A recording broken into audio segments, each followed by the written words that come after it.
Well, I'd have to say we have serious problems in American democracy. We're slowly moving toward a plutocracy as corporations more and more become the main actors in our politics through their control of the Congress. They write the laws that we live under. And the middle class used to be the center of our system, but the middle class is really second class now. And the elite, bankers, corporation executives, the moneyed people are more and more running the country.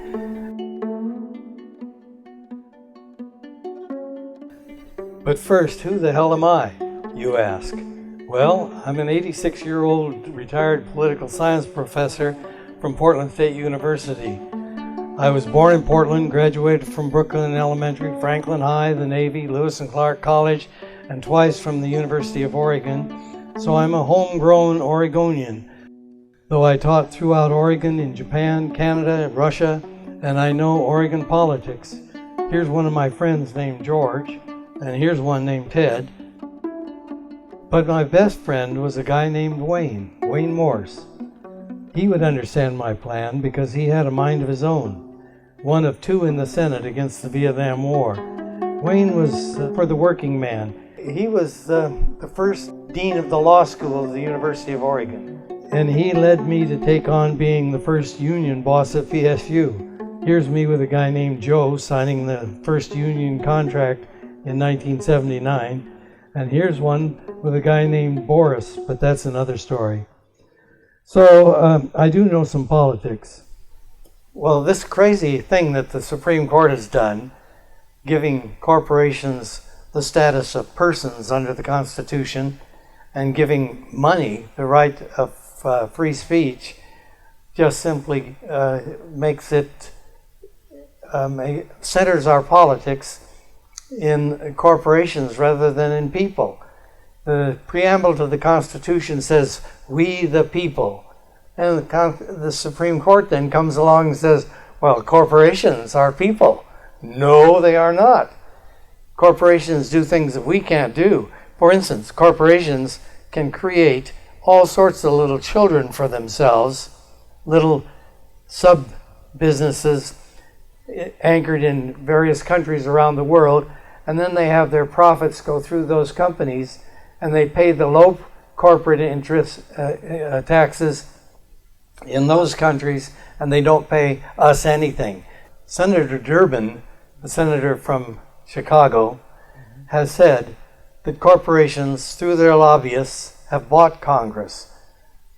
The lobbyists determine what the laws that matter will say, and the Congress people, since they're dependent upon the money that the lobbyists present to them, acquiesce to what the lobbyists, they put in those cute little phrases in strategic little places that change the law and give the corporation the advantage it wants.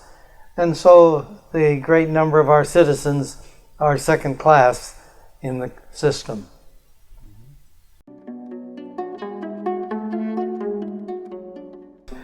This no-account professor retired in Portland from his 30 years of teaching university political science with his morning coffee reading the Constitution, as do all political scientists when they're retired, read the Constitution for breakfast. And I noticed that, hey, we've had surrogate voting in this country. We had it for 90 years. The great number of southern states and some of the northern states that had blacks counted blacks in order to get representation in the House of Representatives. That meant that the members of the House of Representatives were casting votes as surrogates for the blacks that were then slaves and had no vote of their own. That went on for 90 years until 1870, when blacks were then given the vote. And we've had other forms of surrogate voting. Many an authoritarian husband has demanded that his wife damn well better vote the way he tells her, and that's the husband acting as surrogate for the wife after the wife got the vote. before the feminist movement made men pay attention to their manners a little better than that. But many a businessman also tells his employees, hey, you'll vote the way I tell you to if you want to keep this job, man. And that's surrogate voting. And parental life is surrogate life anyway. The parent decides, shall I give my child braces? Shall I give my child violin lessons, piano lessons? Shall I send my child to summer camp? Shall I let my son play football? Shall I let my daughter be on the cheerleading squad or play basketball? The parent is acting as surrogate for the child in economics and in social activities and in religion, and deciding which religion the child will pay attention to.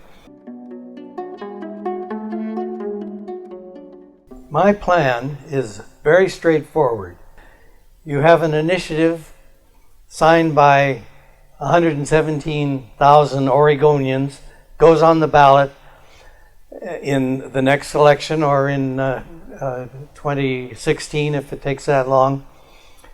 And what that does is make it possible that parents will have the right to cast votes for their children under the age of 18.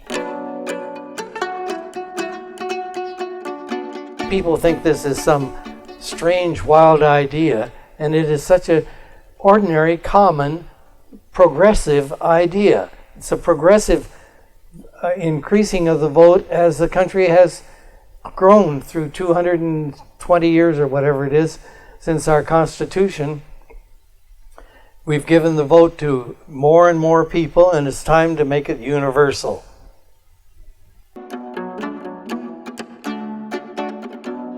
The Constitution is the example.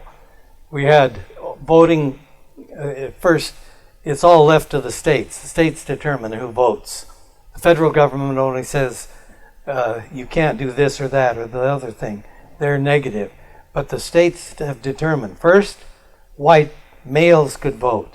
Then finally, 90 years later in 1870, with the 15th Amendment, black males were given the right to vote.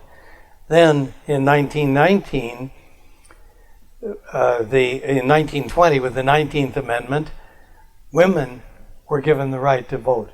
But Oregon, through the initiative, had given the right to vote to women several years earlier.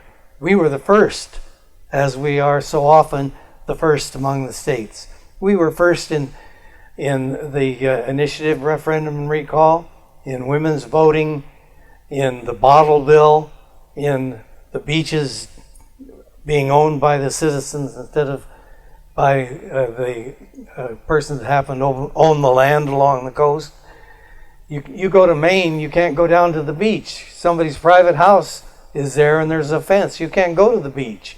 In Oregon, you can go to every beach you want because it belongs to the people of the state of Oregon.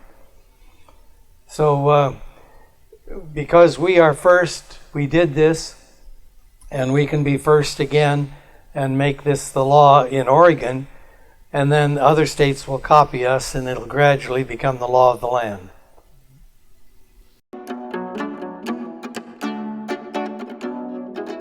Every child is political. Every human being is political. Every child has a right to be considered. A child in the middle of the night cries. It's a year old. It's in the crib in the next room. It's hungry. It's wet. It's cold. It's calling to the parents, come in and take care of me.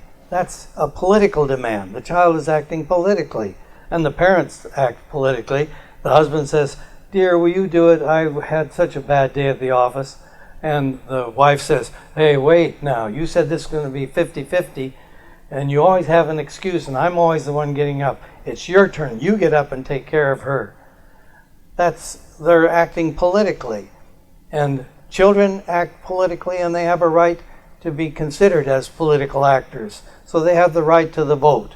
They can't vote. A 2-year-old can't vote, of course. So the parents vote as the parents make all the other decisions for the child. It's a very natural kind of a thing.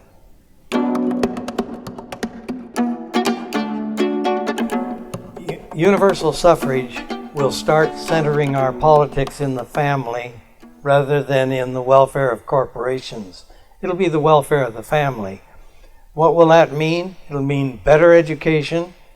It'll mean better health. It'll mean less poverty for children.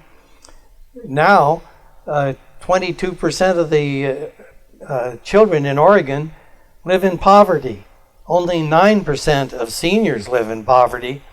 And there's less and less seniors in poverty as years go by. There's more and more children in poverty as years go by. Why? Because seniors have political muscle. They have the AARP.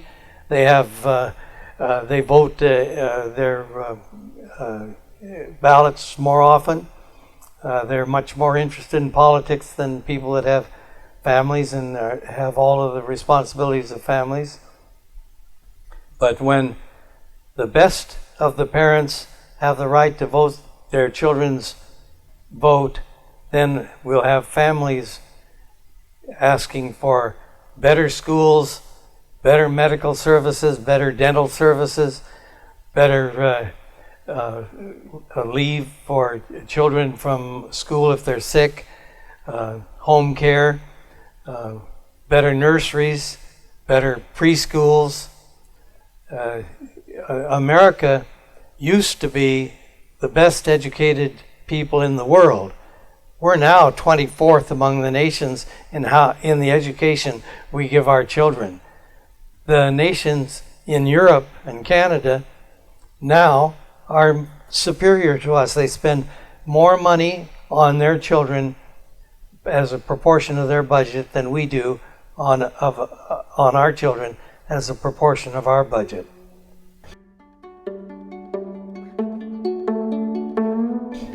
Two or three elections and the rest of the states would say, hey, those guys in Oregon, they've got something going there, and the politicians are paying attention to the family instead of to the corporation. We're going to go that way too. And then we would finally get through Congress and a constitutional amendment to make universal suffrage. All people, all citizens would have the vote. Those under 18 would have their vote cast by the surrogates, their parents or guardians.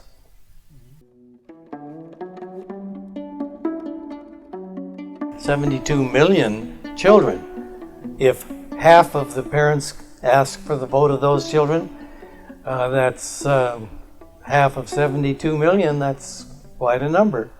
So 20, 30 million votes, that'd change the politics in the country. If people are fed up with the politics we have, which is politics controlled by corporations, this is the best means of changing that, short of bloody revolution.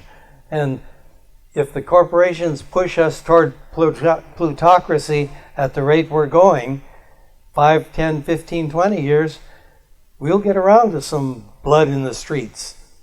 I say this peaceful way of doing it will be much preferred to that.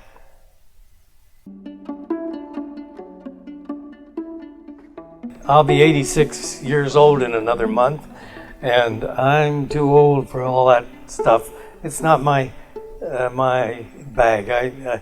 I'm throwing this ball to the citizens out there, and there surely are well-intentioned people that'll see the sense in this and do the legwork to get an initiative on the ballot. That's up to them, not me.